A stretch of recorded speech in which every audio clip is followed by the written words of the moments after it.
You know what really chaps my tuchus? Leaving something to marinate all day only to take it out of the oven and it's got the consistency of a snow tire. Not anymore, my friends. Introducing the Meter Plus, the world's first truly wireless leave and meat thermometer with a water-resistant stainless steel design. I mean, this thing is a thing of beauty. It is designed with internal and external temperature sensors to ensure the perfectly prepared meat for any meal. The charger includes a built-in Bluetooth repeater, allowing range to extend up to 165 feet. That's over half a football field, fellas. The companion app, available for iOS and Android, provides recommendations for meat preparation, tracks finish and resting time, and saves cook history. Don't be stubborn, grill masters. This is a necessity for amateur cooks. Go to meter.com, get yourself a meter. Perfect cook every time. Let's go. Bye. 3, 2, 1. Good morning and welcome to your Thursday edition of the Morning Jog. My name is Matt Cohan. I am joined today, as always, by the famous Robbie Berger and Francis Ellis. How are you guys? Boys, I hope this is a short episode because I don't know how long I could look at Matt's jacket right now. Montana in the log cabin, fucking that's tough. I got an AC blowing in my ass right now. It's at 60 degrees. It's freezing. So this has it has the parka on the inside. Francis, come on, is that not the most ridiculous thing of all time? It looks and then the concept that he would wear a white T-shirt under a bathrobe speaks of a man who doesn't know if his you life might as well have like a guinea tee on. Yeah. Robbie, he doesn't know if he's going to be inside or outside today. You know what I mean? Oh, that's great. I love making fun of Matty Ice. That's a man whose pets dictate the way that his day goes. Like, Robbie, what the fuck you laughing at, dude? The TJ Maxx hat, dude. $11.99. How about that? Look at the merch. Look at Bobby merch over Bobby here. merch is slinging them. Yeah. Absolutely. Don't dry that. That thing's gonna shrink right up in the dryer. Fuck you. Start the show. I will start the show. You know what? This year, fellas, it's been a shitty year, and I commend you. I will give you a compliment now because I commend you for making all the dreadful news of 2020 here on the Jog entertaining. So I'm going to gift you guys with some positive news for all your hard work. Canadian band Nickelback appears to be dropping not their first, not their fifth, but their 10th studio album tomorrow. Announcing it this week via a cryptic tweet with simply tomorrow's date, Friday, of course. The announcement was met with hundreds of people begging Nickelback to stop making music. But fellas, the data just doesn't square with the hate here. Nickelback has been around for 25 years. They've sold 50 million albums worldwide. Lead singer Chad Kroeger is worth an estimated $80 million. In 2009, Billboard ranked them the most successful rock group of that decade. Their song, How You Remind Me, was listed as the best-selling rock song and the fourth best-selling song of that decade overall. Is hating Nickelback validated or just herd mentality? Robbie, you've mentioned that you're a big Creed guy on an earlier episode of The Jog, so we'll kick it off with you. Yeah, wow, that's an age. I can't believe he's worth that much money. I mean, that is holy shit. Look, I don't know what the thing is. Like, why? I feel bad for the guy because it's hard to feel bad for him when he's worth 80 million, but it's like this guy got this rap for no reason. He's got absolutely smash hits. Same with the guy like Creed. And I just think the hate on this guy is so ridiculous.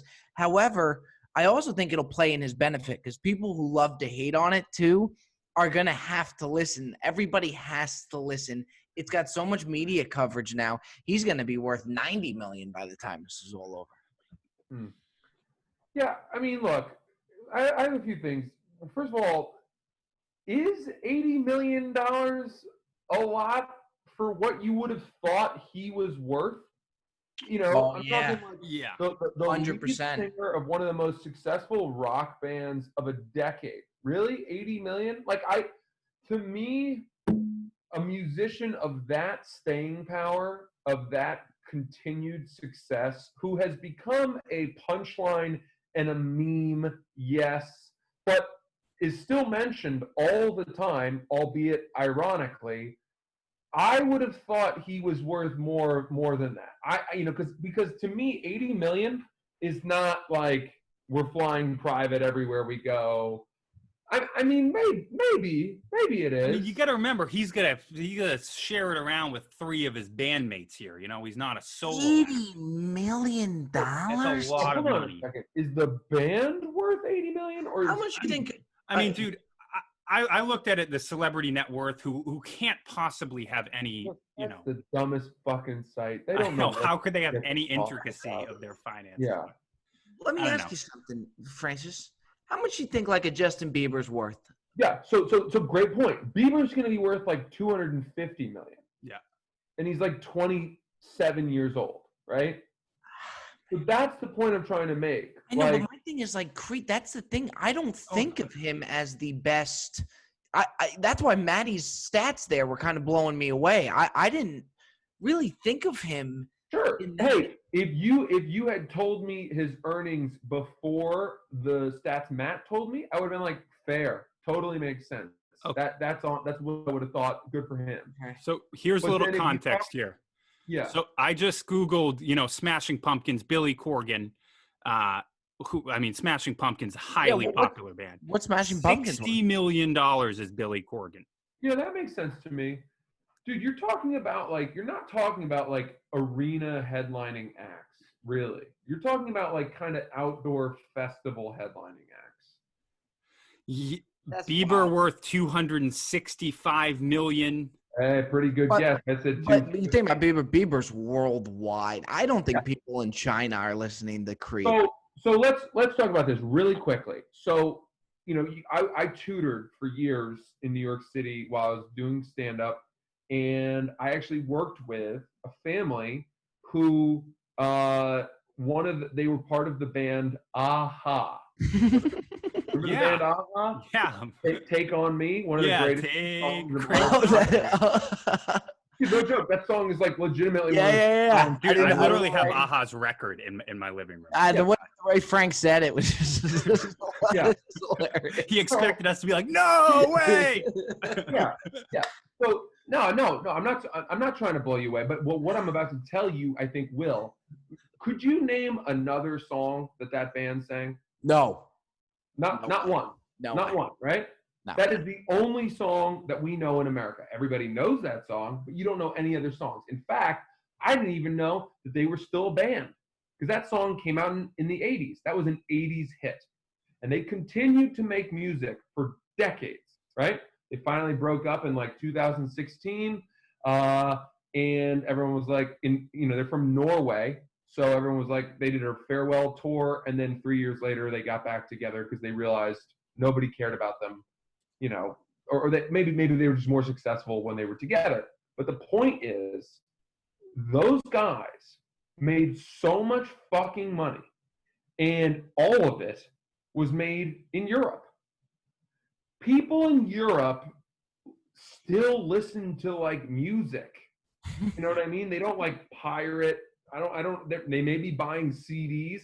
If you've ever wondered where Creed is or Nickelback is making its money from, it's Europe. like Norway, Finland, Hungary, places like that. It's so weird you say that because the only reason I have Aha's record is because my girlfriend is from Estonia.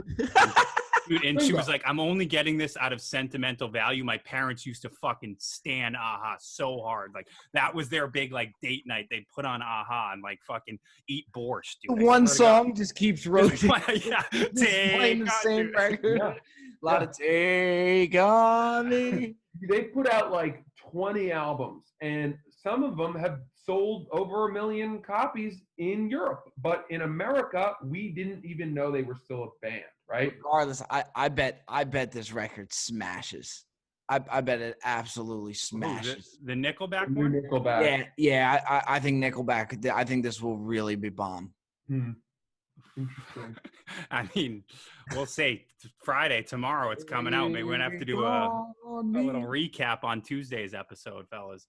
But speaking of sounds that hurt sensitive ears, USA Today writer Craig Dolsch penned an 800-word diatribe condemning Justin Thomas for saying the word fuck in the midst of a subpar PGA championship.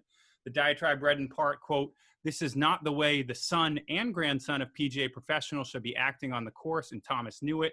If this were a junior event in South Florida PGA, Thomas would be warned after the first offense and removed from the course and suspended after the second offense." Just about everybody heard his X-rated comment on ESPN, either live or on social media. Predictably, some had a problem with it because, hey, we've all been there on the golf course having a rough moment. But Thomas is a professional, and he's paid extremely well to act professionally. Spit happens, he actually said, on a golf course, but there's an easy cure. Those who do, the stars who make 10 million plus a year for playing game, need to act and take more responsibly. We can hear you. Francis, does Mr. Dolsch have a point here? Has pro golf gotten too edgy? No. I mean, obviously not. This guy is just old man yells at clouds. That's the easy take. But the more nuanced side of it is that, I bet Justin Thomas doesn't say that if crowds are at the event. I think there's something about how empty the golf courses are that makes these guys think, well, hey, I'm kind of just playing a practice round. Like, I'm just out playing with a buddy or whatever, and that's how we all fucking talk on the golf course. And, yeah, you got to maybe remember you're on camera, that there's a mic nearby, I guess. But it's like, what professional athlete has not been picked up swearing? Right. Anyone, this fucking writer, if only he had the hand-eye coordination to stay out there with the stakes as high as they are, with the anxiety, everything riding on it, and watch him miss a putt or shank a drive. How's he gonna react? Oh, pussy feathers. No, you fucking let it rip. You know what I mean? It's everything you can do to not snap your 6-iron over your knee and shank your own jugular with your equipment. That's how I react. So to me, Justin Thomas saying, oh, fuck, or whatever, not a big deal. I do totally agree with that, Francis, in regards to, at first I didn't know where you were going with that. I do think, you have cameras around. I do think these guys are just is in the mindset that it's like you're playing with your friends, and it's such a different thing for them. And at the same time, too, it's like Justin Thomas has been a class act throughout golf. Great for the game, like nothing but class. And the guy drops an F-bomb. And it's such like the old school type. And he's been nothing but class throughout his entire career. And for him to get ridiculed for a fuck from time to time, it makes the game good. It makes it, these guys are showing emotion. It's just awesome. Another great thing is you're able to hear like their conversations between the caddies, and I kind of like it more almost to a regard without the fans, because you get this kind of first class access, but it's adjusting for them too, whereas that probably wouldn't have been picked up even if they were fans. So just lay off the guys, but nothing but class. He makes the point that they're making millions of dollars. That's almost a reason to swear, because everything is riding on each shot. Totally. I don't. This is like the bat flip in baseball, the excessive celebration in football. It's like, come on, fuck off. Yeah, I think there's a big difference. I think there's a big difference between what Justin Thomas did, which is when he missed a putt and he goes, "You got to be fucking kidding me!" Yeah. Right. Sort of under his breath, and then saying "fuck." Like that. Those two things, like it's one thing if he just like rears back and bellows the F word to the pussy feathers. Yeah. But what he did, it's still, to me, is like within the spirit and class of the game. It's a competitive. I totally agree. It's so ridiculous that he's taking shit for that. No, certainly didn't warrant an 800-word think piece from Mr. Kolsch here, fellas. But let's finish today's show off with a little PSA. If you live in Connecticut, stay there. 2 Connecticut residents returning from states under the travel advisory mandate were issued fines on Monday by the Department of Public Health for travel violations, becoming the first Americans fined for such infractions. According to NBC Connecticut, one person returned to Connecticut from Louisiana and the other from Florida.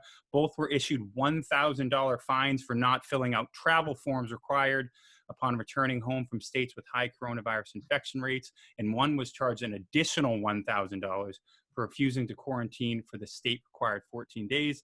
The fines were issued based on tips sent into the Department of Public Health. Currently, 32 states are included on the shared travel advisory list that applies to people heading to Connecticut, New York, Frank, and New Jersey. States are put on the list if they have 10% or higher positive coronavirus infection rate over a 7-day rolling average, or a new daily positive test rate higher than 10 per 100,000 residents. The governor also announced that documentation will now be required for mask exemptions and said the state will be cracking down on large gatherings. Is a 4-figure fine for these infractions warranted, Roberto? Yeah, you know what's funny about it is, like, you hear about being able to be fined for this stuff, but you don't know if you actually will. It's like going out without a mask and you hear you could get a ticket for it, but you don't really know if that's a true thing or not. So some people just take the risk. But look, it seems like they really do need to do this, and I really think it just depends on whether or not they get you and they decide to proceed with an actual fine. It's like being pulled over for weed. Like, the cop could actually, probably should and will let you go if it's got a little bit of weed. But if he's having a bad day that day, he'll slam you for a ticket. You got to show up in court, and take it from a guy who's been pulled over with weed to say that. You've been let off the hook? I worked the living hell. We just had a good classic conversation, was nothing but respectful right off the hook. Gave him a brilliantly dumb shirt and called it even. I could write a book on how to handle that. I'd be just wheeled and dealed, baby. Yeah, it's called White and White. White. So mad say it. There it is. It's called Do You Know Who My Dad Is? Yeah. So look, I set myself up for that. I think this is absolutely necessary and fair, right? I mean, you've got two very distinct camps right now in terms of the states. You've got the states that are basically like, we can't control or tell our population what to do. We can't even tell them to wear masks. And those are the states that are exploding with coronavirus cases. And then you've got states where everyone like fucking chips in and everyone says, we get it. And you wear masks. I mean, there's no secret that New York City is like the most populated place on the fucking earth. And yet it's one of the safest places right now in terms of coronavirus because everyone signed up to do their part, right?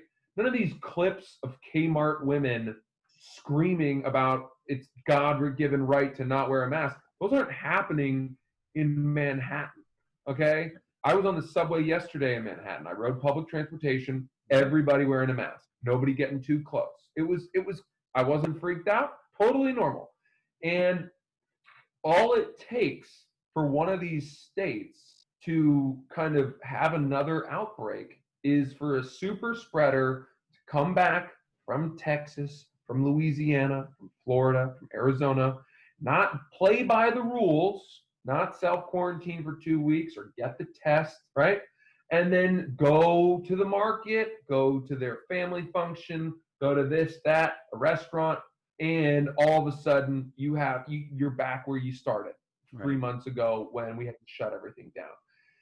The whole model relies on people not being assholes. If you're gonna be an asshole, you're gonna get charged $1,000. That seems more than fair to me. 51,000 million unemployed Americans. $1,000, a little steep, no? For a fine. What kind of number is 51? What did I say? You just said 51,000 million. Like something. Where's the lie?